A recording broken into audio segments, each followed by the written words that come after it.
Today I'm going to teach you how to solve quadratic inequalities. So first given natin is x squared plus 4x plus 3 less than or equal to 0. First is gagawin muna natin siya quadratic equation. Pag nagawa na natin siya quadratic equation, kukunin naman natin yung factors niya. So nagaling sa x squared, galing sa dalawang x. And then nahanap po tayo ng numbers na kapag pinag-times is mag-equal kay positive 3 and kapag pinag-add naman ay mag-equal kay positive 4. So ano yung mga numbers na yun? X plus 3, x plus 1. And then kukunin naman natin yung mga values niya. Una-una natin is si x plus 3. Para makuha yung value niya, kailangan natin siya i-transpose. Kapag i-transpose, mag-iiba po yung kanyang sign. So magiging negative 3. Next is x plus 1.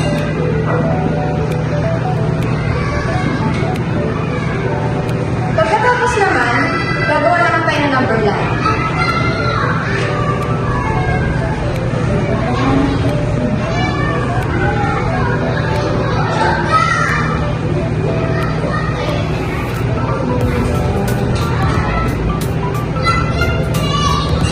And then, i-encircle lang po natin.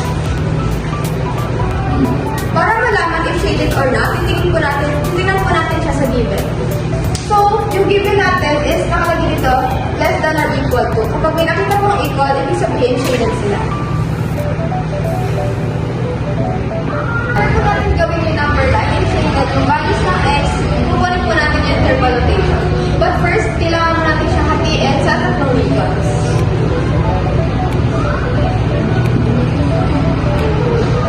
Kung natin gumawa ng number line, kukunin natin yung kanyang interval notation. Ang interval notation ng region A ay negative infinity, negative 2. Magiging bracket po siya kasi may equal pa sa taas. Sa region B naman, magiging interval notation niya ay negative 3, negative 2. And then sa region C naman po, ay negative 1, positive 2. Punta naman po tayo sa test point.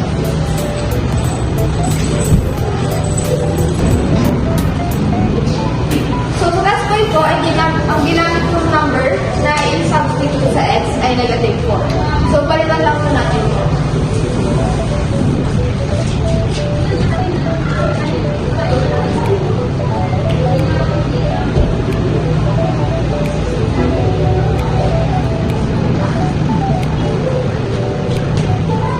Sa region A, kailangan natin malaman kung mag-true ba or mag-false.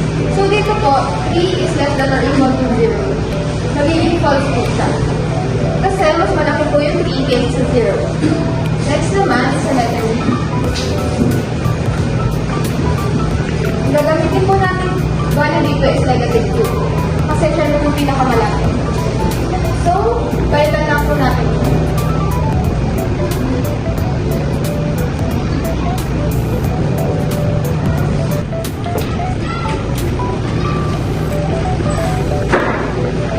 Dito naman po sa region B, ang magiging sagot natin is 2. Since mas maliit yung negative 1 kay 0. Next naman is kay region C.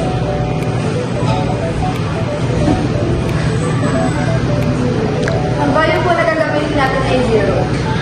So, palit lang natin.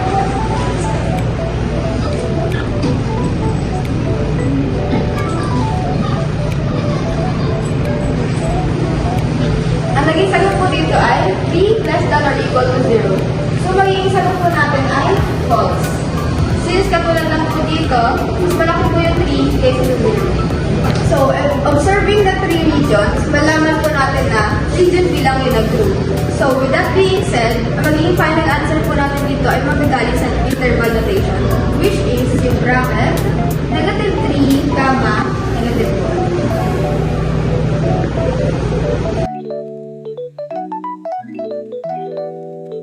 At first, gagawin natin siyang quadratic equation.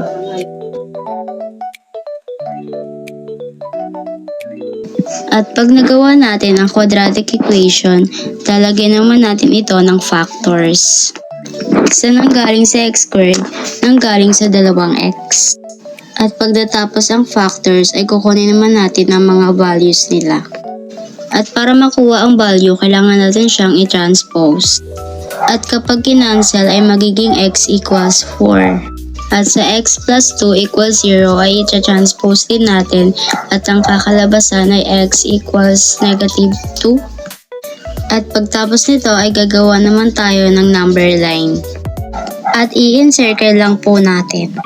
At kung paano natin malalaman kung shaded or not, titingnan natin sa given. So, ang first given natin ay x squared minus 2x minus 8 greater than or equal to 0. So, ang given natin ay greater than or equal to 0. Pag may nakita pong equals, ay shaded po yan.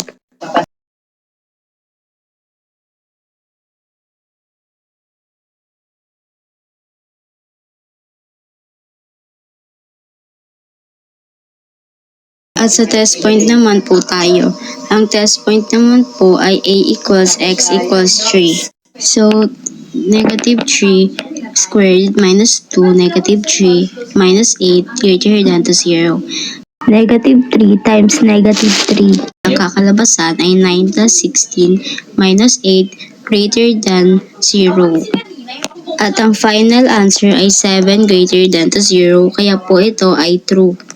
Sabi naman po ay x equals 0, 0 squared, negative 2, 0, minus 8, greater than to 0, at minus 8 greater than to 0, at siya po ay false. At last, ang x equals 5, 5 squared, minus 2, 5, minus 8 greater than or equal to 0. 5 times 5 is equal to 25, minus 10, minus 8 greater than or equal to 0. At ang final answer po ay 7 greater than to 0, kaya po ito ay true. So, ang final answer po ay parenthesis, negative infinity, comma, negative 2 bracket, union bracket, positive 4, comma, negative infinity. How to solve quadratic inequalities? First, our given is x squared plus 2x minus 15 is greater than 0. Next, kakopy na natin siya, then papalitan natin ng sign. X squared plus 2x minus 15 is equal to 0. Then, find the factor. Para mahanap natin yung factor, need lang natin na humanap ng number na kapag pinag-times ay kakalabasan si 15. Then, kapag pinag-plus naman ay kakalabasan naman si 2. X plus 5 equals 0. Then, kapag transpose naman, magiging x is equal to negative 5. Since transpose siya, magiging negative na siya. Then, sa isa naman, x negative 3 minus equal 0. Pag transpose naman siya, magiging positive, kaya magiging ganito siya. X is equal 3. Ganyan siya para mahanap ang x. Next is sa number line. Ganito lang ang gagawin sa number line. If have na may equal sa ilalim ng greater than, magiging shaded siya. Kapag wala naman, hindi siya magiging shaded katulad ng nasa example. So, interval na tayo. Sa interval naman, ay ganito lang. Okay. Next is sa ABC naman.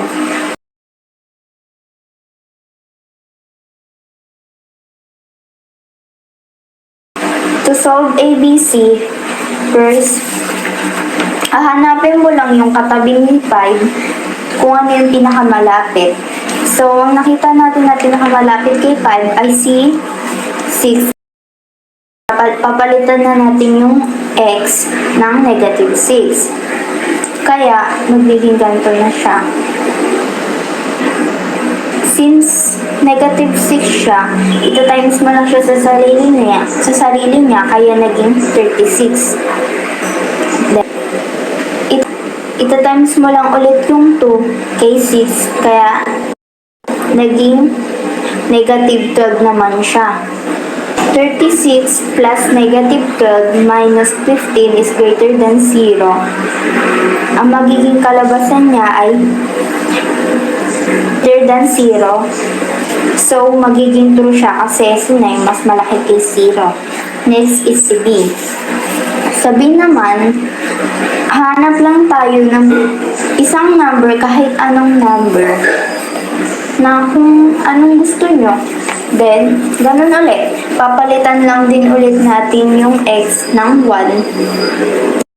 So, same process lang din siya sa A. So, ang naging sagot dyan ay negative 12 is greater than 0.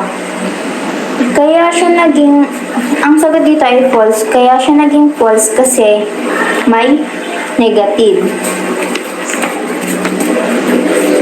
Next is sa C naman. Sa C, ang pinili naming number ay 4 kasi si 4 ang pinakamalapit kay 3. So, si 4 naman yung ipapalit natin kay X. Same the process of A tsaka B naman siya. So, ang magiging kalbasan niya ay same lang din sa letter A. Ang sagot ay true ulit kasi mas malaki si 9 kay 0. Next, paano ma-find ang union? Balik ka lang sa interval tapos ikakopy mo lang yung dalawang number na nakita natin factor. So, magiging ganito siya. Yan. Okay, thank you.